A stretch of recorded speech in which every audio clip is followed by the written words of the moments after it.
the NBA Finals got underway this week, and we have Game 3 coming up tonight. The Suns up 2-0, and they were both somewhat close games, but Phoenix had control of it pretty much the whole way for both.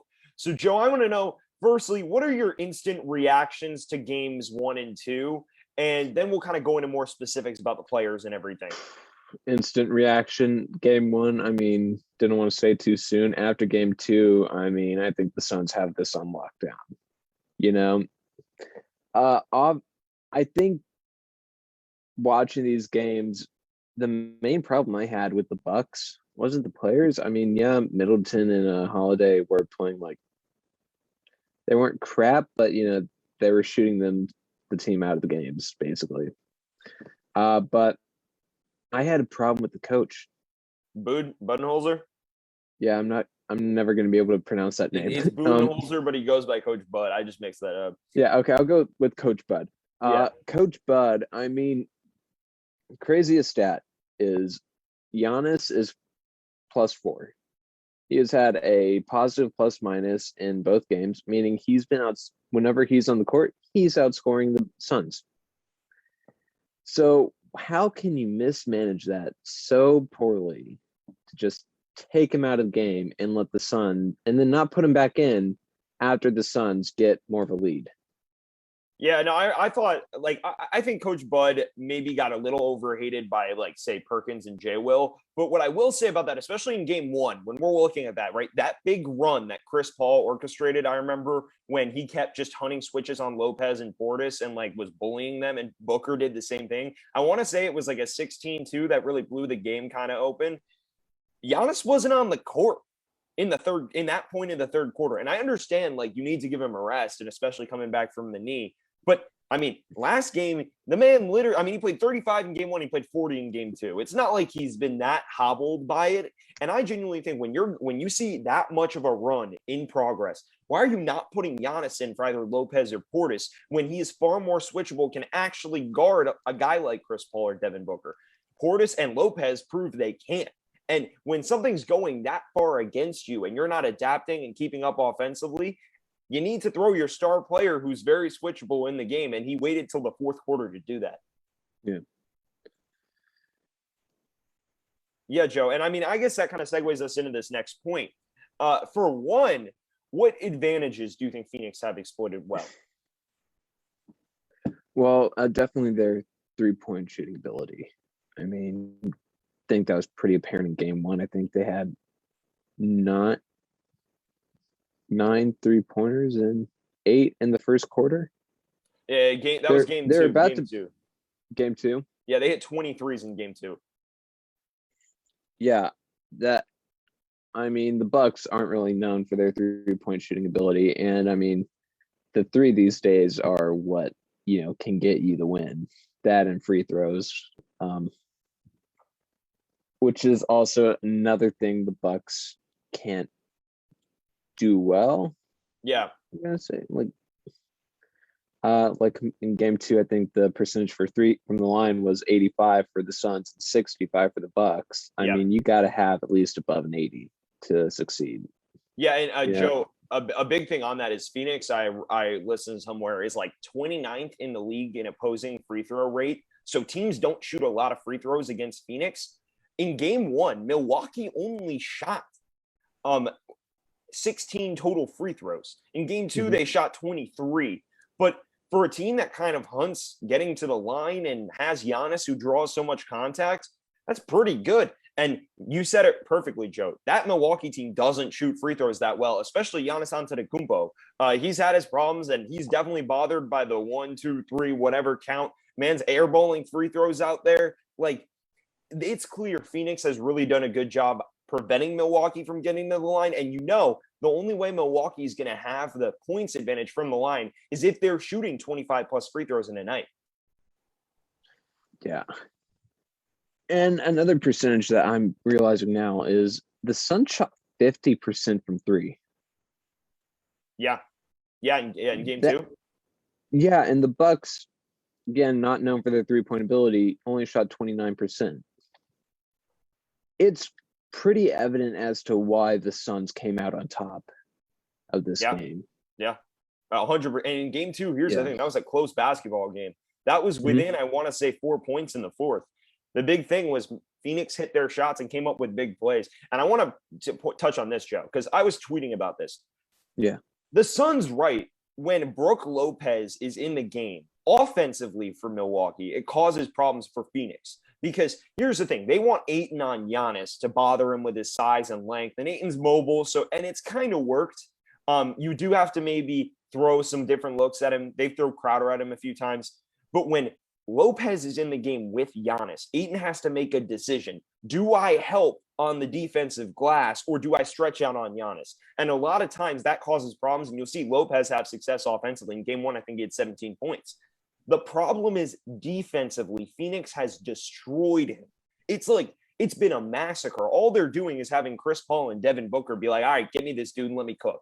And every time it works. I mean, you're seeing them both perform at a high level in the first two games. And that's not by coincidence. It's because Devin Booker is one of the better isolation players in the league. Yeah. And he's just hunting a switch. And Chris Paul's been phenomenal in getting switches. Or if he doesn't get the switch he wants, finding an open shooter with the chaos that's drawn to him on pick and rolls. So for me, when I look at this, I'm just like, Milwaukee ultimately just doesn't have the bodies to switch unless they play Giannis at the 5. And that will sacrifice some of their offensive rebounding advantage, even though Giannis is obviously a great rebounder. And that was working for a little bit when they did put him on the 5. Yeah. I mean, they were getting points back. They were cleaning up they were slimming the lead Phoenix had.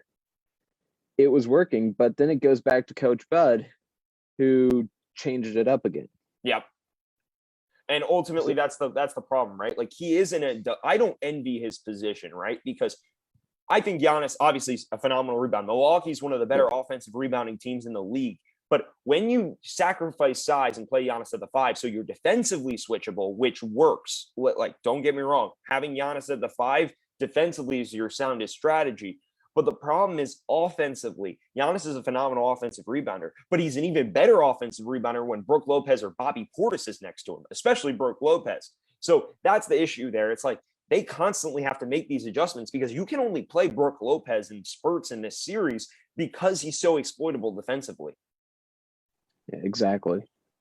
All right, Joe, and this kind of segues us into the Bucks. I want to know what player you've been most disappointed by. Well, I think it might be the same for both of us, but I'm going to guess the other one. I'm going to say Jrue Holiday. That's what I was going to say. Oh, then I'm going to say Chris Middleton. Yeah, fair enough. I thought game 1 he was fine. In game 2, he definitely was rough. Well, I mean, he shot 5 for 16 and 1 for 6 from 3. Like, yeah.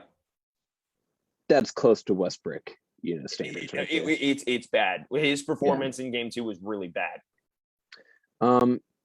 Yeah, and so that came out to be 11 points total, and coming off a 29-point game in round 1, where he also didn't shoot that well. I think the trio that Milwaukee made in the offseason wasn't made for playoffs at this point, I'm gonna say that. It's spotty. It can be spotty. Yeah. And I don't like it, Jrue Holiday, I mean, he's been fine getting, assist and all, not the best shooter out of the 3, but Chris Middleton should not have a game like that in the finals. Yeah, and that's the problem, right? Giannis Antetokounmpo has been the only consistent player for the Bucks all series. I said Jrue Holiday. Well, I'm not. He had 42 points last game and then 20 the game before. Granted, it was coming back from injury. I'll take 6 of 11 on 20 points and 17 rebounds any day of the week. I mean, I know it's not a classic Giannis performance, but it was pretty good. Also, the point you mentioned, right? You tweeted this out, I believe. Giannis is the only player with a positive plus minus on the entire Bucks team. I say Jrue Holiday, and I think that only starter. Okay, fair. A bench player, that's fair. Yeah. Jrue Holiday is 11 of 35 total in the series and 1 of 7 from 3. That's horrendous. And I liked how Jrue Holiday actually came out hunting his shot more in game 2, and it actually started okay. But then my dude was breaking layups. That's some Sam Goldfarb and pickup stuff. You should be making layups. I know it's hard to finish at the rim when you've got athletic bigs bothering you, but he had some layups that he absolutely should have made. No excuse whatsoever. And it's not just that. I think Holiday is fine defensively. I actually think that he's probably getting over slandered on that end of the floor, but offensively, it's been a massive issue. Like, I just don't see any consistency. And the problem is, like, in the regular season, this big three was consistent. Drew Holiday was a consistent player his entire career, but for some reason in this postseason, he's been so streaky and up and down on the offensive side of the floor. When he and Middleton play well, they're almost unstoppable. When one of them even plays badly, they're in deep shit. Pardon my French. No, was that French? I don't recognize that word. They're in deep trouble. Doo-doo. Doo-doo, yes. Malarkey, you know. God, you don't need to go speaking another language on us. That's fair. That's fair. You know, I'm so used to, man, I'm trying to learn Italian to understand the Italian commentators on the Euros today. Oh, yeah. Yeah, so I'm just trying to become bilingual, unfortunately. Yeah.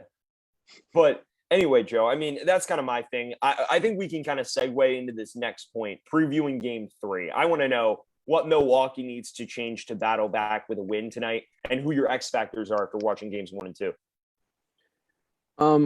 Well, I think I've been leading up to this moment, and I think Giannis is healthy as Knox, you know. I think the knee injury is behind him and all that. Yeah, he looks good. We've seen him play 48 minutes or pretty darn close to that against the Nets. I think the only chance of them winning is him going over 40 minutes of playtime. Like, they're winning, they're getting points when he's on the court. They're losing point, or the Suns are getting more points when he's off. Like, that's the only thing I've been seeing. Yeah. You know, of course, other things are happening, but when I'm watching the game, only thing I'm seeing is when Giannis is off the court, Suns are getting a bigger lead. So, yeah. I think for me, you definitely need Giannis to perform. I think that's obviously a given, but I don't know if he's an X factor just because he's been so. Yeah, I think he's been consistent. My thing with this is you need your 2 stars to just step up. It's really that simple. Like, Chris Middleton was good in game 1, but Holiday was trash. In game 2, they both were kind of trash. You need them both to be at least decent. And if one of them is bad, you need the other one to have one of those, like, you know, like if Holiday is bad again, you need Chris Middleton to have that like 23-point third quarter kind of thing against Atlanta. Like, I just need both guys to be respectably decent offensively. If that's the case, we've seen Milwaukee's been close in the fourth in both of these games. You have other options outside Giannis that can actually put up consistent points and cause the Suns defense to be bothered. Maybe it causes them to double Giannis less, and it allows everybody to perform well. I just need at least one, probably both of the stars to be decent offensively. And that's ultimately it for me. My X factor, because of that, I'm going to say is Drew Holiday, but also you could throw Brook Lopez in the mix because of the defensive schemes we talked about with him in the pick and roll and how much he can influence the game offensively. And I think I'll lean actually Lopez, even though Holiday, it's the obvious. You need him to shoot well and you need him to be at his normal level defensively. With Lopez, I need him to take advantage of the offensive glass when he's in the game and maximize that time, because in game 1 he did it, in game 2 he didn't as much. And then just by some grace of God, not get played off the floor after 5 minutes. If you can do that, then I think you've got a chance to win tonight. What about you, Joe? Do you have any other X factors we should touch on before we kind of make our prediction here? You know, other than Drew Holiday and Brook Lopez, I mean, only other one I could think of is no, yeah, that's actually it. Yeah, fair enough. And I mean, if we're looking at Phoenix, you could throw Mikal Bridges in there, but I think Mikal Bridges is actually oddly consistent. Normally he's good for mid-teens points per game. And obviously he went off in game 2 and just totally lifted them. But I think that's more of an unfair. Maybe you say Crowder offensively, but I like Crowder's defense regardless. All right, Joe, that segues us into this point. Who you got tonight? Game 3. What's your pick? I'm going to say the Suns. Okay. I'm gonna say the Bucks are gonna win Game 4. Okay, I think they're gonna take one at home, Yep. but this Bucks team, Kendrick Perkins said this is the dumbest team to ever make the finals. I think he's wrong on that. Yep. I don't think he's far off on it though. I don't think it's one of the best teams to ever make the finals. Oh, of course not. They're Yeah. down 2-0. I think that, just looking at this team, looking at they're getting out coached, they're getting outplayed. Everyone except Giannis, of course. It's going to lead to disaster.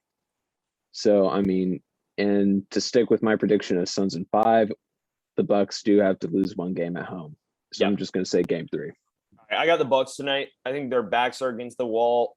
Like my thoughts on this is like, and maybe I'm tempting fate, but how much worse can you be offensively? Oh, you can be so much worse. How much worse can you be? What are you talking about? Drew Holiday shot for 7-21. You can go for 0 of 21, man. Yeah. I mean, I just think that you'll see a regression to the mean from Holiday. You'll see Middleton be all right. Giannis has a great game. I think with his back against the wall, Giannis has actually been one of the better guys in this playoffs. I mean, he was down 2-0 against Brooklyn and had a phenomenal performance. I'm going to say Giannis and the Bucks take Game 3. I have Suns in 6, so I actually think that Milwaukee might win both these games, but I'm not going to fully throw my weight behind that until I see tonight's game because, who knows? They could come out and throw a stinker. I'll take the Bucks tonight. I could regret that, but ultimately, I think the Bucks have proven a lot of people wrong this postseason, and they've played well with their backs against the wall. So I'm going to go for Milwaukee at home, and we'll see what happens. Also, how much worse the Bucks can be offensively. They shot 29% from 3 in Game 2. You can shot 22. They can go 0% from 3. That's always a possibility. Yeah, I think they'll bounce back, and so I'll take them tonight. Even though the team shot terribly, yeah, it could be worse. Oh yeah, of course.